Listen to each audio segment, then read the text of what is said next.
Abra sua Bíblia no livro de Apocalipse. Eu sei que é difícil de encontrar Apocalipse, eu vou dar tempo para você achar Apocalipse. O livro de Apocalipse, depois de Gênesis.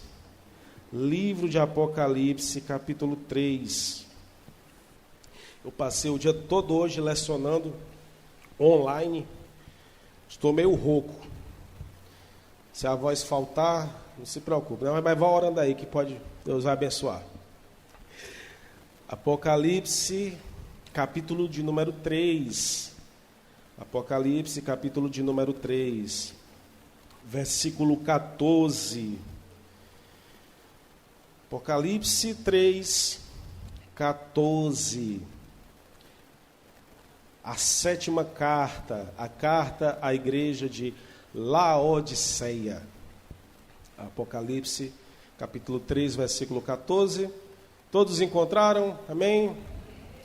Diz assim: E ao anjo da igreja que está em Laodiceia, escreve: Isto diz o Amém, a testemunha fiel e verdadeira, o princípio da criação de Deus. Em cada carta de Apocalipse começa falando algo diferente de Cristo. O Amém, a testemunha fiel e verdadeira, o princípio da criação de Deus. Eu sei das tuas obras, que nem és frio nem quente. Tomara que foras frio ou quente. Assim, porque és morno e não és frio nem quente, vomitar-te-ei da minha boca. Como dizes, rico sou, estou enriquecido, de nada tenho falta, e não sabes que és um desgraçado e miserável, e pobre, cego e nu. Aconselho-te que de mim compres ouro provado no fogo, para que te enriqueças, e vestes brancas, para que te vistas e não apareça a vergonha da tua nudez.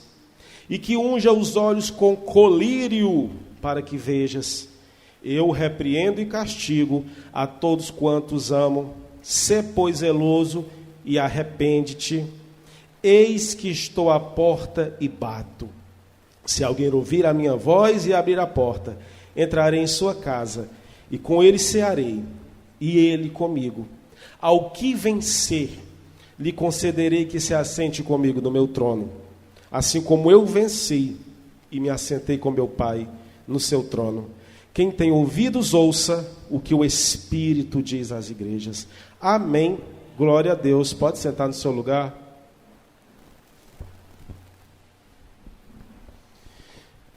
Sem dúvida, uma das estratégias mais antigas de guerra,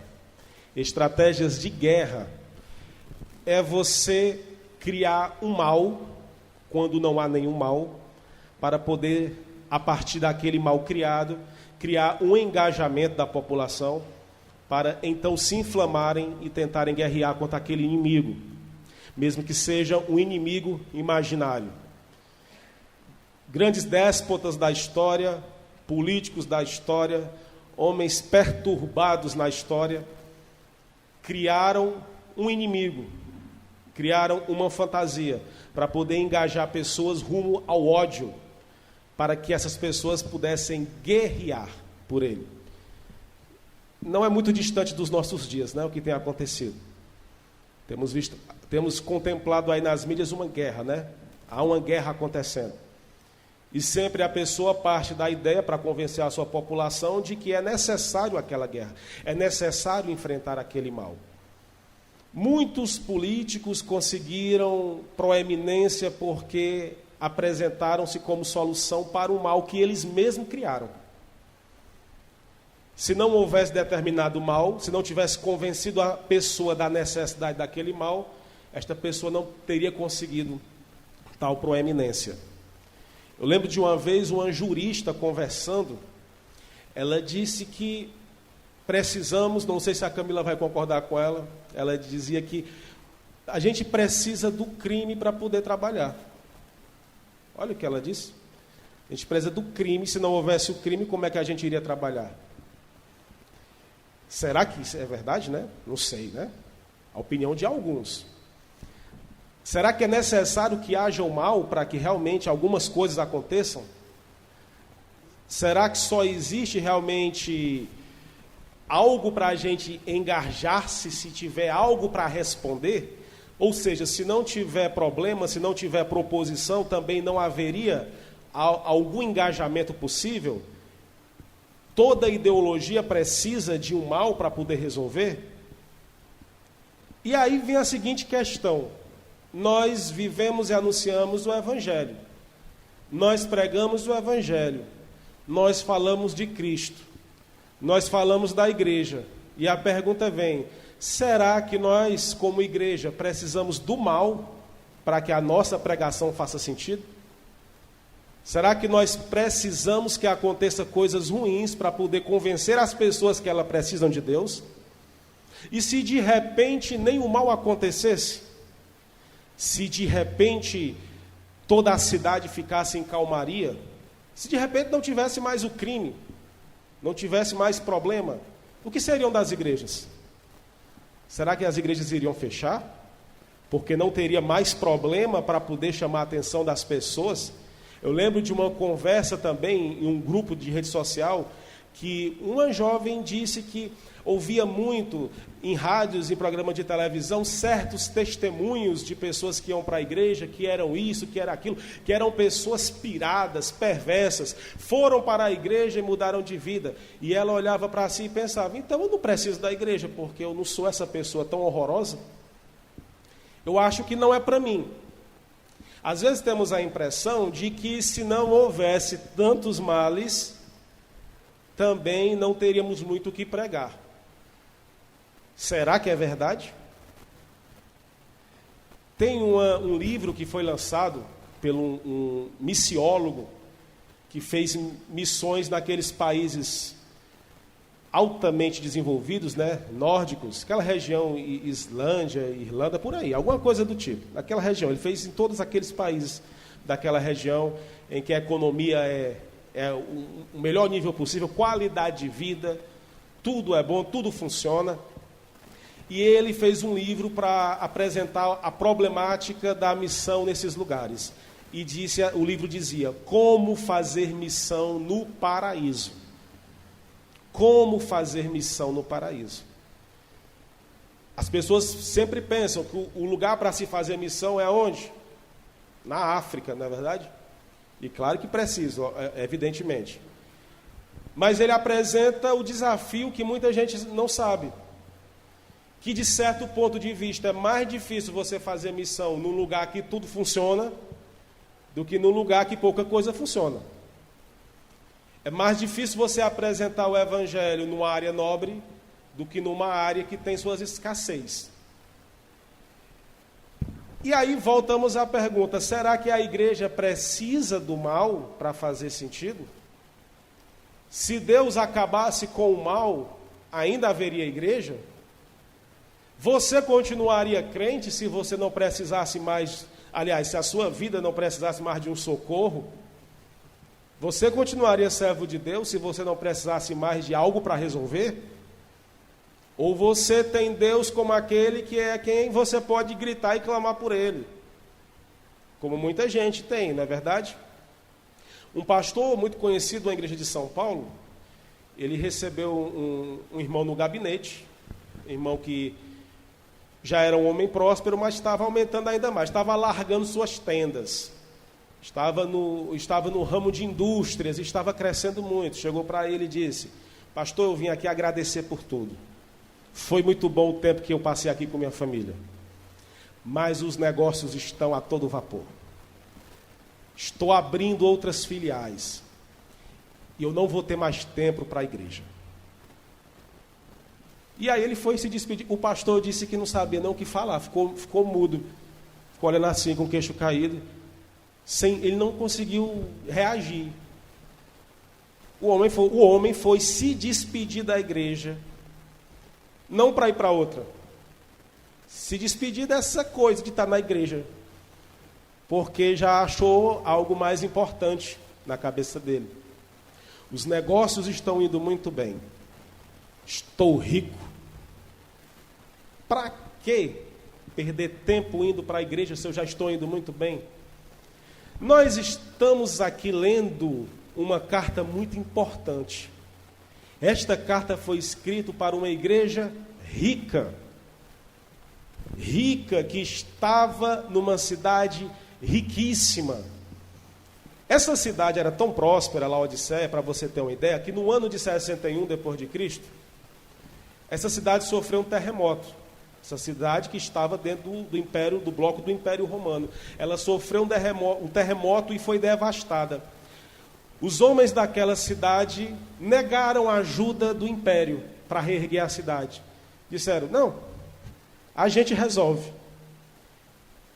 Tinha tantos recursos, era um povo tão próspero, que não precisaram do governo para ir lá ajudá-los.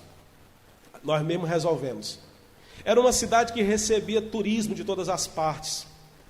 As roupas que eram fabricadas lá vinham de uma lã muito fina, macia, de um tipo de ovelha das montanhas daquela região. Era uma cidade bonita, encantadora, próspera, o comércio ia bem. Ao que poderíamos chamar de exportação ia muito bem. Inclusive tinha os colírios. Os colírios eram fabricados lá em Laodiceia. Colírio, que significa na etimologia do grego, tem a ver estranhamente com pão. Para a gente é meio estranho, né? Pão. O que tem a ver, né? Porque era como se fosse um formatozinho de uma gominha, como se fosse pão. Esta cidade fabricava colírios. Esta cidade, inclusive, tinha águas mornas.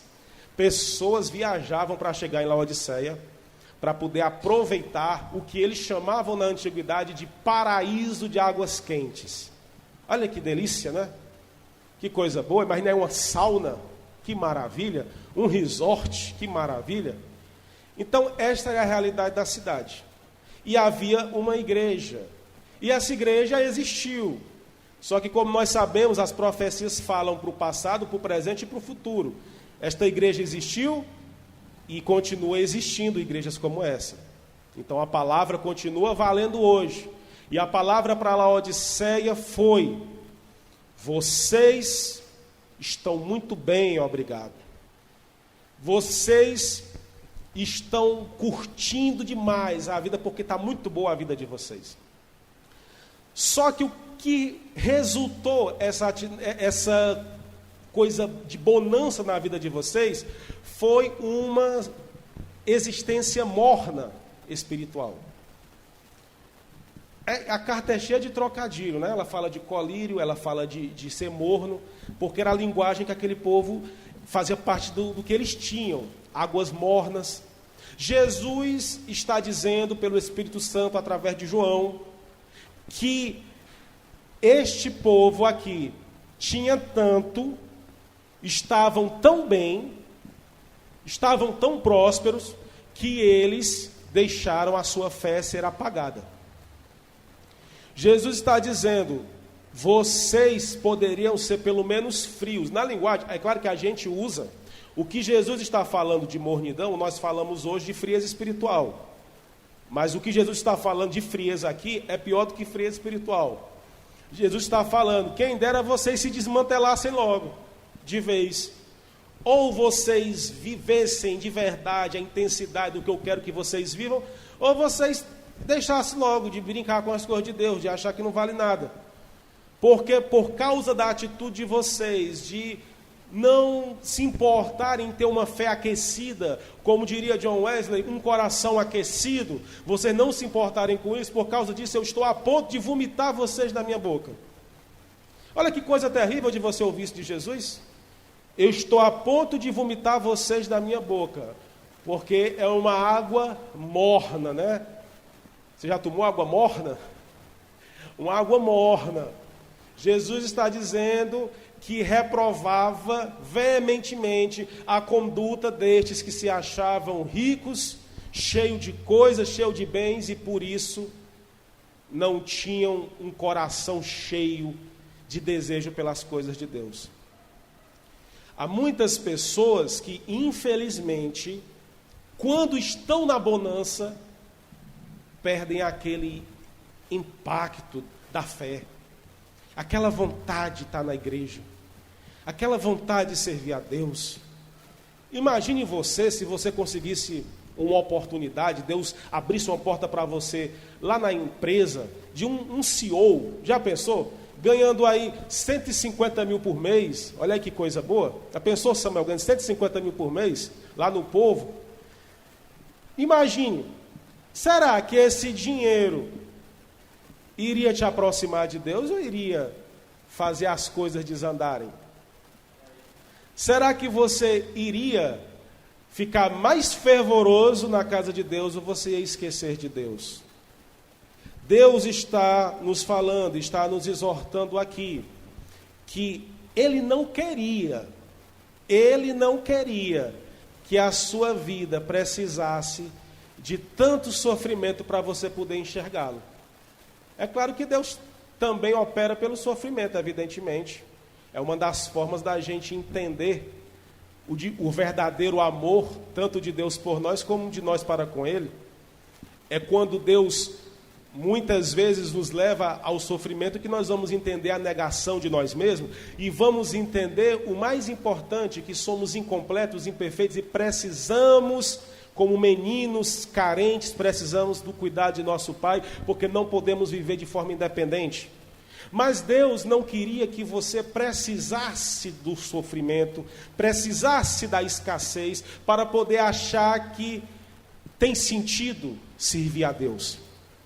Nós sabemos disso, que quantas e quantas pessoas buscaram a Deus porque a vida estava arruinada, mas depois que Deus abençoou, as coisas se ajustaram, a pessoa se esfriou na fé. Acho que todo mundo conhece alguém. Como também sabemos que muitas pessoas já subentendem que você, ao estar orando, ao estar buscando a Deus, você não pode nem chorar louvando, que a pessoa acha que você está passando um problema. As pessoas já acham que a sua vida vive nessa dinâmica de problema e não entendem que pode ser um relacionamento com Deus. Nos meus 14 anos de idade, eu tive um despertamento espiritual muito forte, uma experiência profunda. Samuel é testemunha, né? Foram nós dois. Despertamento profundo espiritual, o Espírito Santo, aquela experiência de poder. E eu lembro que eu ia para o colégio, era o turno da tarde, eu ia a pé para o colégio, era próximo de casa, e eu aproveitava para ir numa oração, numa igreja, que não era a igreja que eu congregava, mas era perto do colégio, e tinha oração todo dia, meio-dia. Eu aproveitava para ir, antes do colégio, eu queria tanto buscar Deus, que eu ia debaixo daquele sol escaldante, e eu ia orar meio-dia, todo dia. Aí uma vez um irmão chegou para mim, olhou assim, né? Eita, jovem, a prova está grande, né? A prova está grande. Aí eu disse para ele, não é que eu não estou passando nada, eu não estou passando nenhum problema não, graças a Deus estou muito bem. Ele ficou mesmo sem acreditar, porque parece que as pessoas só vão orar quando o negócio está feio. Mas vamos pensar, será que Deus queria isso da gente? Será que Deus queria que as coisas estivessem ruins para a gente começar a querer orar? Deus está exortando, Cristo está falando aqui na carta, que queria ser conhecido como aquele que é recebido dentro de casa e toma uma ceia com você. Olha o que diz no versículo 20. Eis que estou à porta e bato. Quem já usou esse versículo aqui para evangelizar alguém? Quem já usou? Amém. Lindo, né, para evangelizar? Lindo. Mas é assustador a gente constatar que esse versículo, a priori, não era para evangelizar. É claro que vamos evangelizar com ele, claro. Mas a priori, Jesus está falando para crente. Ele está falando para uma igreja. Olha que coisa terrível. Jesus está do lado de fora da igreja, batendo na porta. Ah, se vocês me deixassem entrar. Jesus está do lado de fora do coração do crente. Ah, se você me deixasse entrar, eu iria cear com você e você cear comigo. Quando lemos esta passagem, nós podemos ter certeza de que Jesus gostaria de ser conhecido prioritariamente pelo amor, pelo relacionamento. Você ter saudade de Cristo, ter saudade de Jesus. você amar estar com Ele. Jesus queria ser conhecido como um momento de comunhão que você está tomando um café ali. Ele está falando de ceia. É como se ele estivesse falando, se fosse a versão cearense, iria dizer: vou comer um café com tapioca com você na sua casa. Vamos tomar um café juntos. É isso que Jesus está querendo dizer assim aqui. Eu estou à porta e bato. Se você abrir a porta do seu coração, eu vou sentar ali com você na sua casa, no seu sofá, e vamos tomar um café juntos.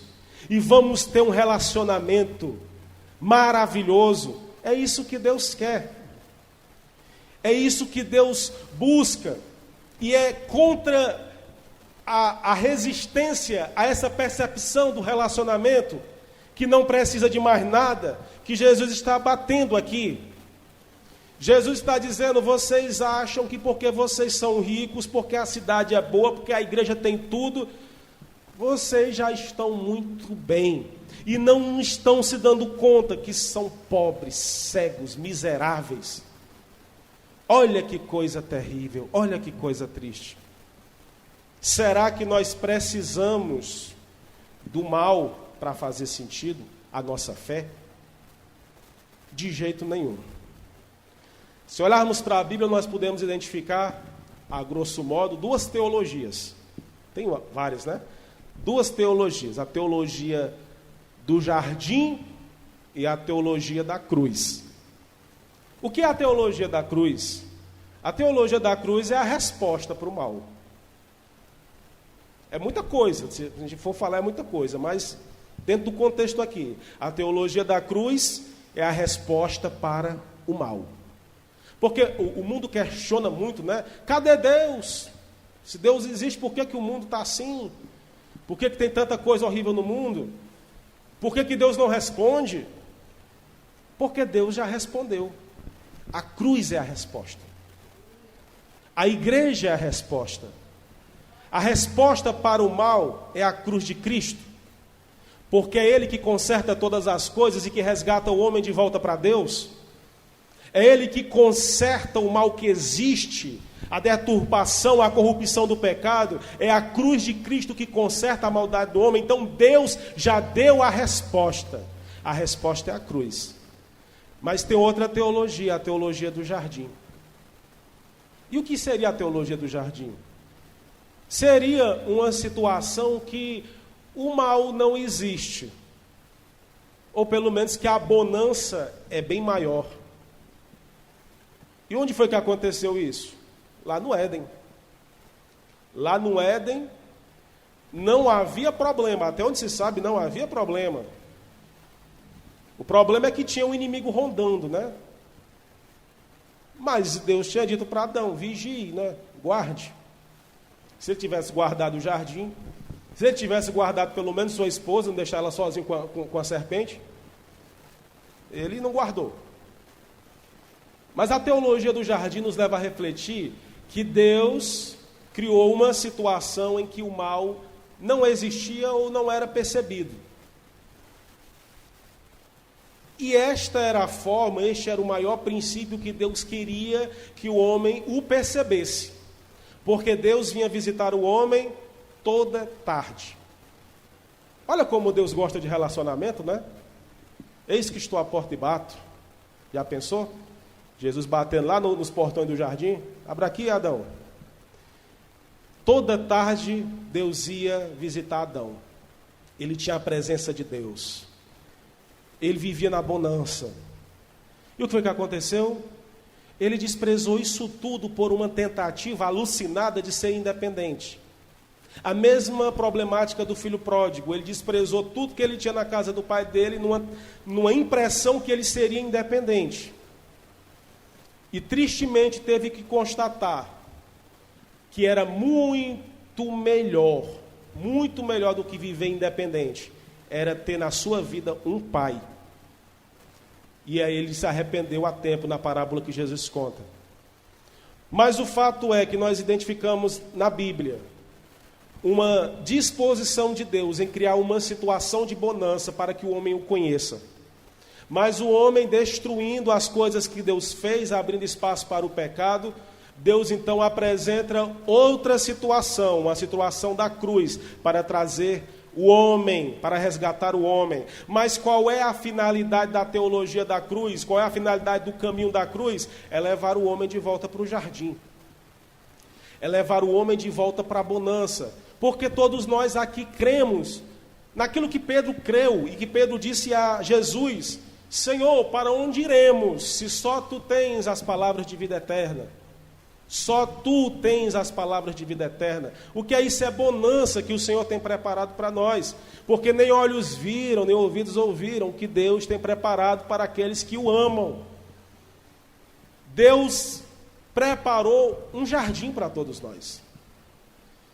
Deus preparou um resgate através da cruz, mas para nos levar para o jardim. Isto significa que Deus queria que a gente o conhecesse muito além da tempestade.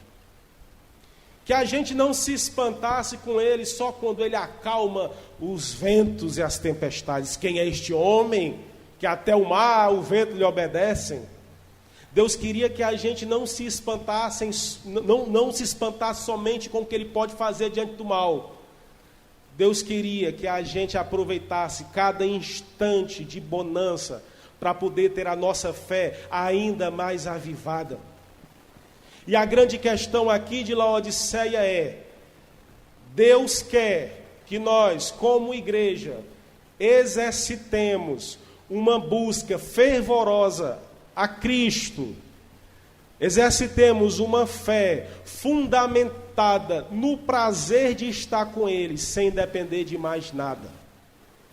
Deus quer, em outras palavras, que a gente entenda a profundidade do que significa gratidão. Jesus nos diz, fala lá em João capítulo 4, 24, que o Pai procura verdadeiros adoradores. E o que é o verdadeiro adorador? O verdadeiro adorador é aquele que percebe a beleza que há. O verdadeiro adorador é aquele que consegue ter o seu coração avivado quando as coisas estão indo bem. Percebe Deus nos detalhes da vida, se alegra, se encanta com as coisas de Deus, percebendo o amor, o cuidado, a presença do Senhor. Isto é de fato o que Deus quer, e isso que é de fato a essência da adoração. Nós poderíamos substituir a palavra adoração, claro que ela quer dizer outras coisas, falei até recentemente há uns domingos, tem pelo menos 7 sentidos a adoração, mas nós poderíamos substituir nesse contexto a adoração por gratidão, ser grato. E como é que eu sou grato a Deus? Quando eu não deixo de perceber Deus nos detalhes da vida, nas pequenas coisas que o Senhor abençoa, nas pequenas oportunidades que a vida vai te dando, que Deus vai guiando, nas pessoas que aparecem na tua vida, no teu caminho, pessoas que te fazem sorrir, pessoas que te dão esperança, pessoas que mudam o seu jeito de pensar, muitas vezes, positivamente. Nós temos que ter essa gratidão e perceber: o Senhor é maravilhoso. E entender que quando as coisas estão bem, aí que eu tenho que buscar o meu Deus. Entender, você crê que a nossa igreja aqui, Vale de Bênção Aldeota, vai chegar, vai desfrutar um tempo de bonança muito grande? Vai chegar um tempo de bonança maravilhoso. Não vai ter mais aperto financeiro. Vai ter em abundância. Quem crê, dá um amém. Você crê? Pois então, faça um pacto com Deus. Quando estivermos nesse tempo de bonança, está chegando, esse tempo de maravilhas acontecendo, aí que eu vou ter fervor na casa do Senhor. Não vou estar precisando de um susto para poder buscar Deus. Não vou estar precisando de uma tormenta para poder achar que eu preciso pedir socorro a Deus. E claro, se você está passando hoje um momento de turbulência na sua vida, Deus é misericordioso para ouvir o seu grito de socorro. E Deus pode sim mudar a sua situação. Mas Deus está te chamando para um nível mais alto. É o nível que você não está no momento precisando de nada. Mas Deus quer só uma coisa: abra a porta do teu coração e deixa eu entrar. E deixa eu ser morada. E deixa eu ficar com você. Sabe o que é isso? É você sair com sua família para um passeio. Eu vou lançar esse desafio para você. O próximo passeio que você sair em família, você vai para um resort maravilhoso, um paraíso de águas mornas. Você vai lá no Miami Beach. Próximo passeio que você for, faça um compromisso, tire um momento para fazer um culto a Deus com sua família. Se puder, pegue um violão. Se não tiver violão ou ninguém souber alguma nota, coloque um louvor para tocar. Faça um culto naquele lugar que você for. Lá na beirinha da praia, já pensou? Vamos aqui orar. Vamos tirar um momento de louvor ao Senhor. Vamos agradecer por essa situação de paz que estamos vivendo, pelo ronco do mar que estamos ouvindo. Vamos agradecer o que o Senhor tem feito, cada oportunidade de vida que Ele nos dá. Vamos ter a fé mais fervorosa possível. No dia que Deus melhorar as tuas finanças, mudar todas as coisas, faça mais para Deus. Cultue mais o Senhor, seja grato. Seja grato. O poeta Miguel de Cervantes dizia, grande escritor, humorista também, Miguel de Cervantes, espanhol, ele dizia que a ingratidão é o maior dos pecados. Ingratidão é o maior dos pecados. Está na Bíblia? Está não achei não. Mas eu vou dizer, na minha opinião, a ingratidão é o pecado mais triste. É o pecado mais triste. Seja grato. Seja grato ao Senhor. Perceba as maravilhas que Deus tem feito. E aí, se nós entendemos que uma igreja como Laodiceia estava indo mal, porque eles achavam que tinham tudo, logo se tinham tudo não precisavam orar muito, logo se tinham tudo não precisavam ler muito a Bíblia, logo se tinham tudo não precisavam ir muito para o culto, já tem tudo, Deus fica em segundo plano. Se nós entendemos esse que era o principal problema de Laodiceia, nós vamos ter uma fé fervorosa, aplicada a Deus, de uma forma que a gente adore ao Senhor, mesmo quando nada estiver faltando. Que eu não precise de nada faltando, que eu não precise de nenhum desajuste na minha vida para adorar a Deus. Porque o Senhor, e isso é que é interessante, é maravilhoso no Evangelho. Muitos poderiam acusar o Evangelho de ser uma mensagem política, ideológica, que precisa de um mal para existir. Muitos poderiam acusar o Evangelho de precisar da figura do diabo para poder existir. Mas Deus é tão maravilhoso que o Evangelho não precisa de nada para fazer sentido. O Evangelho é. O Evangelho opera onde há desajuste e opera onde tudo está ajustado. Por quê? Se não houvesse problema suficiente para Cristo vir ao mundo, se não houvesse problema suficiente para Cristo ter vindo ao mundo, sem dúvida, a maior revelação da Bíblia seria o conhecimento do Filho de Deus. O menino que iria nascer, o Deus que viria ao mundo de qualquer forma. Por quê? Porque Paulo vai falar lá em Colossenses que Cristo é filho do amor de Deus. É filho do amor de Deus. Certamente, Adão não teve o privilégio de conhecer a Trindade. Certamente. Até porque Jesus disse que ninguém viu a Deus. Ah, mas Moisés falava face a face. Você pode falar face a face com alguém de olho fechado também, né? Não quer dizer que você está vendo. Certamente Adão não conhecia a totalidade da revelação de Deus.